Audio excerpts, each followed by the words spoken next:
queria dizer para vocês que a norma NR10, que trata de instalações elétricas em baixa tensão, ela é um requisito legal do Ministério do Trabalho. Hoje, as grandes empresas, as médias e grandes empresas, valorizam muito os profissionais que têm como premissa operacional o comportamento seguro e a percepção de risco. Pessoas que pensam fora da caixa. Essas pessoas são extremamente valorizadas e conseguem empregos de forma mais fácil. Normalmente são bem-sucedidas tanto na sua vida profissional como na pessoal. Pessoas que têm comportamento seguro e percepção de risco. Então, o objetivo desse módulo é justamente falar um pouco sobre essas questões legais e abrir esse leque sobre a questão aí do comportamento seguro em instalações elétricas em baixa tensão. Pessoal, é considerado trabalhador qualificado aquele que comprovar conclusão de curso específico na área elétrica, reconhecido aí pelo Sistema Oficial de Ensino. Vou dar um exemplo aqui para vocês. Por exemplo, o curso de eletricista industrial aí, promovido pelo Senai, né, com carga horária de 380 horas, é um exemplo aí de trabalhador qualificado, porque o cara estudou na modalidade qualificação profissional. Um outro exemplo é esse curso de aperfeiçoamento em comandos elétricos que a gente está ministrando agora. Esse curso ele tem uma carga horária de 120 horas entre vídeos e exercícios e ele está enquadrado na modalidade aperfeiçoamento profissional, que é aquele curso ministrado para pessoas que já são do ramo, né? Um exemplo, o cara já é um eletricista prático, já tem noções de metrologia, de medidas elétricas, já sabe fazer, já tem vivência profissional disso e quer apenas se aperfeiçoar em comandos elétricos. Então esse curso não é indicado aí para iniciantes em eletricidade. É um curso de aperfeiçoamento para pessoas que já trabalham na área, mas que não têm nenhum certificado. Já é prático, já trabalha há anos como eletricista industrial, já realiza comandos e precisa se aperfeiçoar nas teorias e em algumas técnicas avançadas e em alguns requisitos legais aí também, como por exemplo essas noções básicas de segurança em eletricidade em baixa tensão, que é a NR10. Inclusive, para quebrar aqui o gelo do treinamento, eu coloquei essa placa aqui, né, alta tensão, 220 volts. Mas quem é do ramo aí há muito tempo sabe que, na verdade, 220 não é alta tensão, bem como 380 também não é alta tensão. Então, para desmistificar essa questão de baixa, média ou alta tensão, a gente colocou aqui algumas definições aí baseadas em normas técnicas. Pessoal, a definição numérica de alta tensão, ela depende do contexto em que é utilizada. Dois fatores considerados na classificação de alta tensão são a possibilidade de centelhamento no ar e o perigo de choque elétrico por contato ou proximidade. Essa definição ela pode tanto se referir à tensão entre dois condutores de um sistema ou à tensão entre um condutor qualquer e a terra. Pessoal, a maioria dos órgãos nacionais e internacionais de conformidade e normalização, aí, como por exemplo a Comissão Internacional de Eletrotécnica, né, além do IET, VDE, ABNT, eles definem circuitos de alta tensão, qualquer circuito cuja tensão alternada seja maior do que 1000 volts e, se for em corrente contínua, maior do que 1500 volts. Então é considerado aí por esses órgãos um circuito de baixa tensão qualquer circuito que fica entre 50 e 1000 volts de corrente alternada e entre 120 volts e 1500 volts de corrente contínua. Então, pessoal, basicamente, baixa tensão é de 1500 volts de corrente contínua para baixo ou de 1000 volts de corrente alternada para baixo.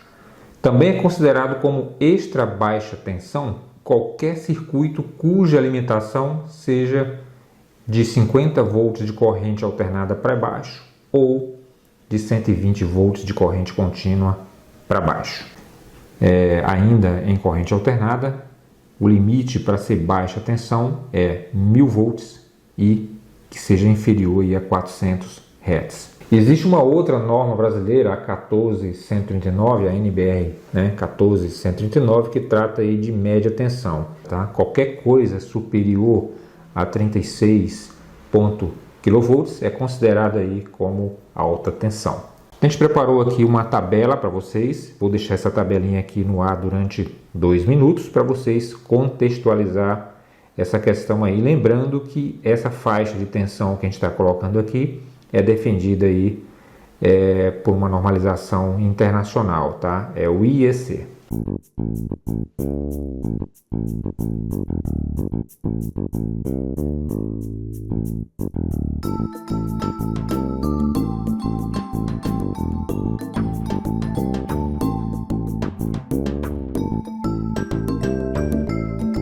Estou colocando aqui na tela para vocês uma imagem bastante clássica nesses treinamentos de segurança de um ambiente completamente desorganizado e que favorece bastante a ocorrências de acidentes aí. Então eu queria que vocês contextualizassem agora essa imagem e procurassem aí na mente de vocês o que está de errado aí, o que tem de errado aqui nessa imagem. Vocês vão encontrar bastante coisa aí, anotem aí, depois se quiser passar um feedback para a gente, fique à vontade.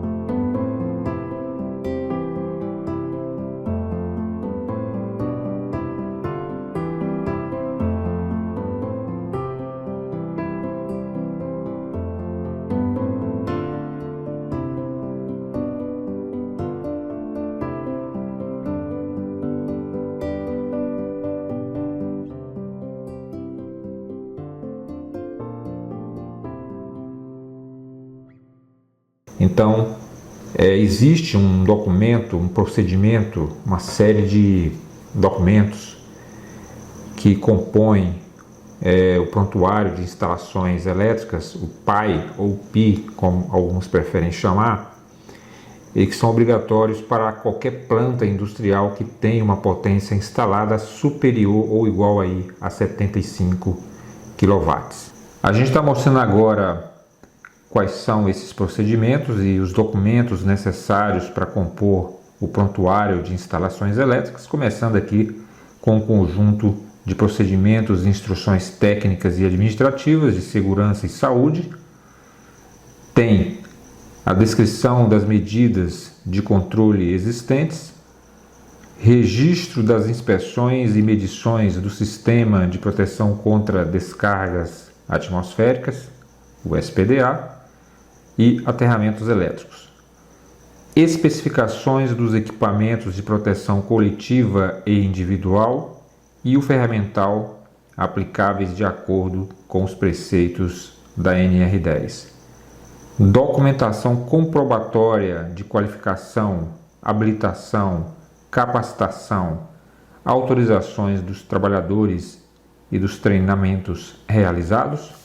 Ainda compondo o prontuário, nós temos o registro dos resultados dos testes de isolação elétricas realizados em equipamentos de proteção individual e coletiva, certificações dos equipamentos e materiais elétricos em áreas classificadas, além de relatório técnico das inspeções atualizadas com recomendações e cronogramas de adequações. Um outro item diz respeito aos esquemas unifilares das instalações elétricas, que devem ser mantidas permanentemente atualizadas com as especificações, sistemas de aterramento e demais equipamentos e dispositivos de proteção.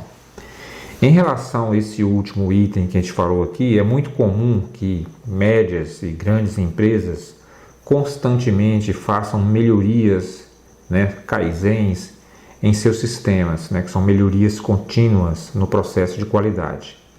E nesse contexto, muitas ideias surgem dos próprios empregados para fazer essas melhorias, são automações de pequenos processos, alguma adequação em máquinas e equipamentos, e tudo isso deve constar da documentação técnica.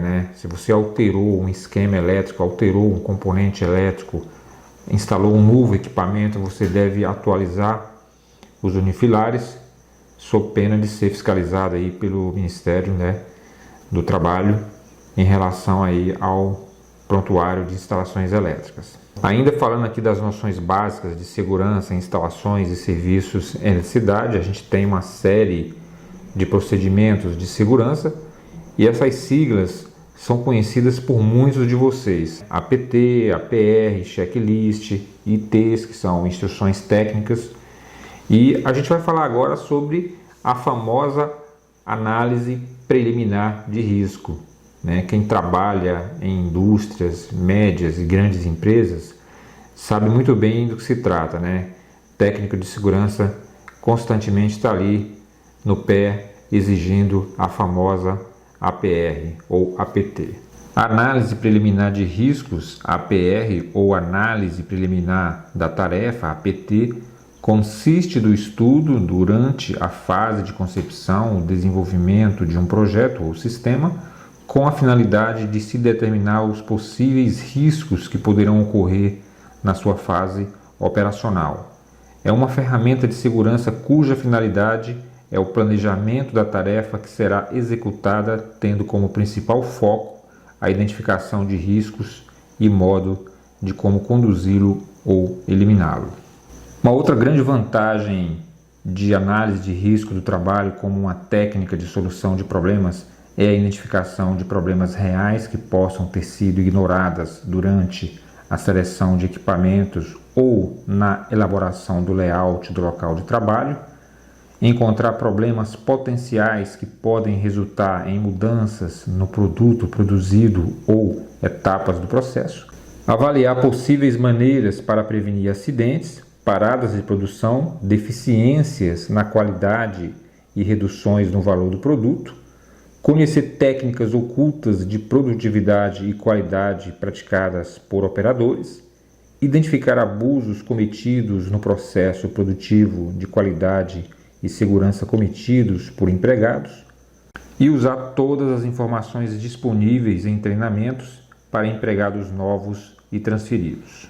Dando alguns exemplos aí de riscos de acidentes na área de trabalho, a gente tem aí pisos e passagens irregulares, obstruídas, escorregadias com saliência ou buracos, arrumação e limpeza inadequada, fios expostos, principalmente se o trabalho está relacionado com eletricidade, falta de espaço, pilhas inseguras ou materiais sobre a cabeça, exposição a poeiras, fumos e substâncias químicas, materiais pesados de difícil manejo, cortante, quente, corrosivo, tóxico, inflamável ou perfurante, partes móveis, correias, correntes, roldanas, engrenagens desprotegidas de máquinas e equipamentos. Inclusive esse item aqui a gente vai tratar mais lá na NR12, mais um pouco adiante. Ferramentas adaptadas, falta de manutenção, inadequadas ao trabalho, gastas, usadas de formas incorretas, equipamento de proteção individual EPI inadequado ao trabalho, usado incorretamente ou a falta dos mesmos, postura incorreta, repetitividade de movimentos e levantamentos de peso e monotonia, além de brincadeira no local de trabalho, falta de treinamento do operador, layout inadequado e fazer reparos aí em máquinas ou equipamentos em movimento ou sem bloqueios, além da falta de planejamento de uma atividade, transferência de um funcionário de um setor para o outro e aspectos climáticos ou ambientais. Ok, pessoal, a gente volta agora falando de sinalização de segurança no trabalho. A sinalização de segurança ela visa alertar os trabalhadores e visitantes sobre as situações de risco ou perigo e a necessidade do uso dos equipamentos de proteção no ambiente de trabalho. É de fundamental importância a existência de procedimentos de sinalização padronizados, documentados e que sejam conhecidos por todos os trabalhadores, próprios ou prestadores de serviço. E esses materiais de sinalização são basicamente aí cones, bandeirolas, fita, aquelas fitas zebradas, grades, sinalizadores, placas de advertência, dentre outros. A sinalização de segurança ela deve atender, entre outras coisas, às seguintes situações: identificação de circuitos elétricos, travamentos e bloqueios de dispositivos e sistemas de manobra e comandos, restrições de impedimento de acesso, delimitações de áreas, sinalização de áreas de circulação de vias públicas de veículos e de movimentação de cargas, sinalização de impedimento de energização e identificação de equipamentos ou circuitos impedidos.